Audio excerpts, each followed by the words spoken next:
Roy Keane claims 3 players aren't good enough for Manchester United after humbling Manchester City defeat. Roy Keane claimed 3 players aren't good enough for Manchester United after their humbling derby defeat to Manchester City. Eric Bailly's own goal and a Bernardo Silva tap-in on the stroke of half-time saw Premier League champions Man City cruise past Ole Gunnar Solskjaer's side at Old Trafford. It was another demoralising defeat for the Red Devils, who have now lost 4 of their last 6 league games, including a 5-0 battering against Liverpool and a 4-2 defeat to Leicester City. It felt worse than the defeat to Liverpool, Keane told Sky Sports. The goal just before half-time meant it was game all over. Man City are a different type of team to Liverpool. They were quite happy just to keep the ball, and they just toyed with Man United. It was so poor. The difference in class, quality and decision-making, basically everything. I know the old saying is men versus boys, but United are so off it, it's unbelievable.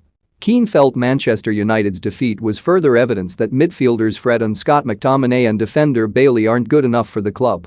He added, "It's just so poor. I look for characters.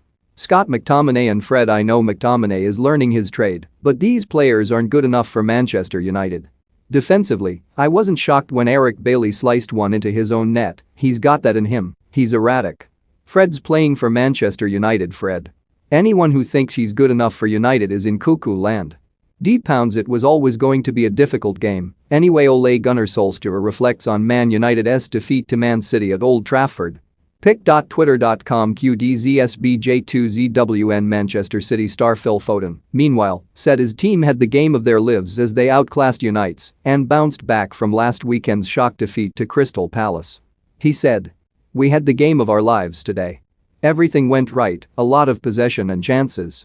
We dominated from start to finish. Really pleased. We got in at halftime and said we had to keep up the possession game, and I thought we did that really well. Massive confidence going into the international break, important to get the win before that. Delighted. It was very important to get back to winning ways. Oh my god." Peter Schmeichel slams 3 Man United stars after Man City defeat useless. Paul Scholes slams Man United star and attacks Ole Gunnar Solskjaer, I give up. Roy Keane blasts 2 Man United players for mistakes against Man City. For more stories like this, check our sport page. Follow Metro Sport for the latest news.